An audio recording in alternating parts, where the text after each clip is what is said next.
I am on my वे। ये कहानी आज यहाँ से शुरू नहीं होती है। ये कहानी शुरू होती है सुबह नाश्ता करने के बाद, एक राउंड ऑफ स्टडी पढ़ने के बाद। जब मेरा पढ़ाई करने से मन उब गया तो मैंने साइकिल उठाई और परमट जाने का मैंने सोचा। अपनी जर्नी स्टार्ट कर दी है। लेट्स सी हम कितने देर में पहुंचते हैं। हम 12:30 यहाँ से निकल रहे हैं।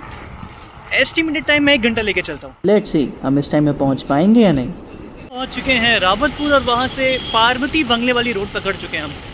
यहाँ से हमें 2 किलोमीटर चलना पड़ेगा, फिर वहाँ से हमें और चलना पड़ेगा। खैर चलने का क्या है आगे, वो रास्ते तो मज़ेदार होते हैं। मौसम भी काफ़ी सुहाना है, नज़ारे भी काफ़ी अच्छे हैं, मज़ा भी आ रहा है। होप सून कि हम दोपहर वाली आरती देख पाएँ। अब हम वीआईपी रोड के पास में हैं, मतलब उससे चल रहे हैं आगे बढ़ के।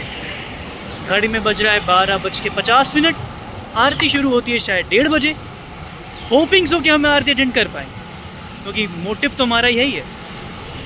कानपुर में एक ऐसा कॉलोनी भी होगी जहाँ पे काफ़ी वीआईपी घर हैं।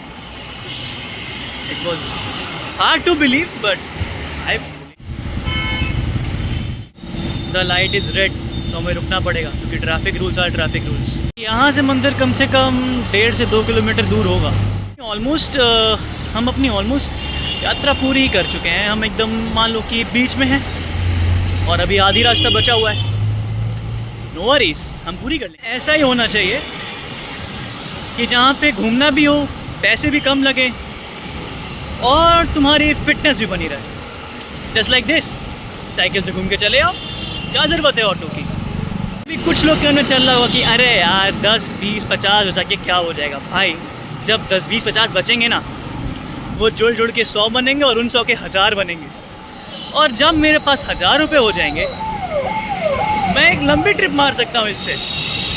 तो मैं उन 1000 को बचाने के लिए पहले 150 तो बचाने पड़ेंगे ना, वही बचा रहा। एक फैक्ट की बात बताऊँ, तुम एक शहर को कितने अच्छे से जानते हो या तुमने उसके ब्यूटी को कितने अच्छे से देखा है, ये उस बात से पता चलता है कि तुमने उस शहर को किस मीन्स ऑफ ट्रांसपोर्ट से घूमा है। मतलब अगर तुमने उस शहर को अपनी बाइक और कार से घूमा है, तुम कुछ स्पॉट मिस कर दोगे, जो स्पॉट तुम्हें शायद साइकिलिंग और पैदल चलने में दिख जाए।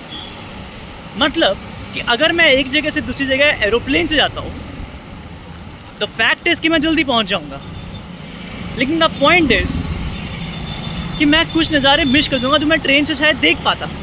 अगर मैं उस जगह ट्रेन से जाता तो फॉर श्योर कि एरोप्लेन से तो ज़्यादा टाइम लगता, लेकिन कुछ नज़ारे मुझे ज़्यादा दिखते एरोप्लेन से। और अगर मैं बाई रोड जाता तो मेरे को कुछ और ज़्यादा नज़ारे दिखते। हाँ, लेकिन टाइम ज़्यादा लगता, ट्रेन से भी और एरोप्लेन से भी। लाइफ इज़ दिस, कब क्या हो जाए हमें खुद नहीं पता होता। आज है कल नहीं है। इट्स बेटर उनके सीखो, यादें बनाओ, कहानियाँ बनाओ, फिटनेस बनाओ।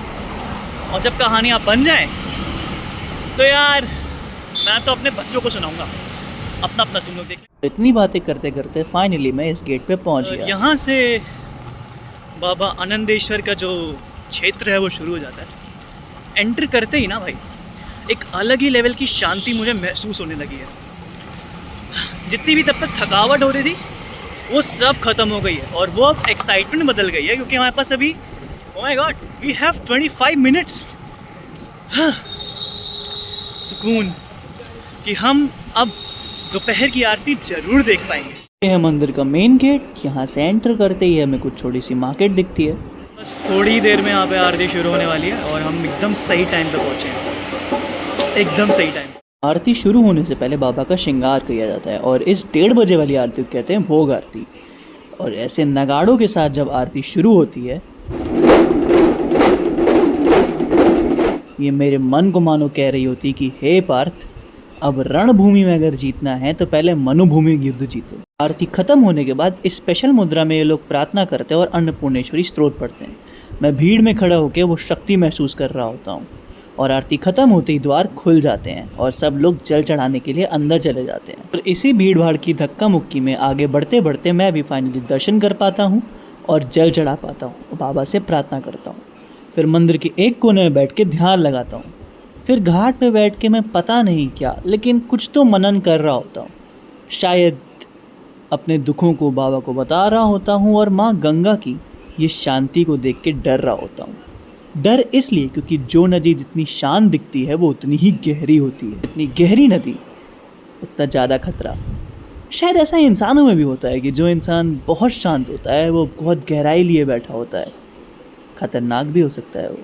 फिर हम पानी पीते हैं और अच्छा एहसास था यहाँ पे, काफ़ी अच्छा लगा, काफ़ी शांति भरा महसूस हुआ मुझे, शांति महसूस हुई मुझे। और अब बारी है वापस हॉस्टल पहुँच। अपने धनु को लेके निकल पड़ते हैं। अभी दोपहर के 2 बज रहे हैं और क्योंकि हमें 35 मिनट्स लगा ऑलमोस्ट यूनिवर्सिटी से यहाँ आने में, तो एक्सपेक्टेड ये है कि 2:30 बजे तक मुझे हॉस्टल पहुँच जाना चाहिए।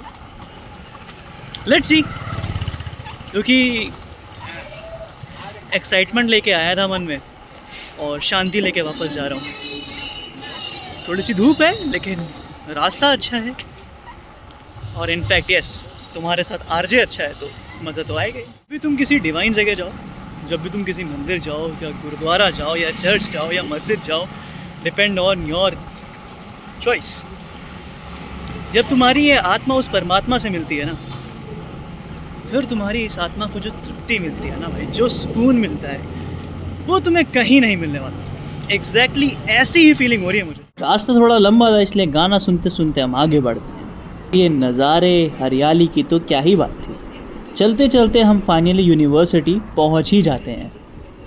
अभी 2:30 बजने में 5 मिनट कम है और मैं अपने यूनिवर्सिटी के अंदर आ चुका हूँ और यहाँ से 2 मिनट का रास्ता को हॉस्टल, मतलब अप्रोक्स 30 मिनट 35 मिनट के अंदर मैंने ये जर्नी कंप्लीट कर ली है दोस्तों। जब मैं परमट से वापस आ रहा था ना, पूरे रास्ते भर मैं गाना सुन रहा था एक लिमिटेड वॉइस पे, कि लाइक एक लिमिटेड वॉल्यूम पे, यहाँ पे तुम ट्रैफिक के बारे में भी सुन सको और समझ सको।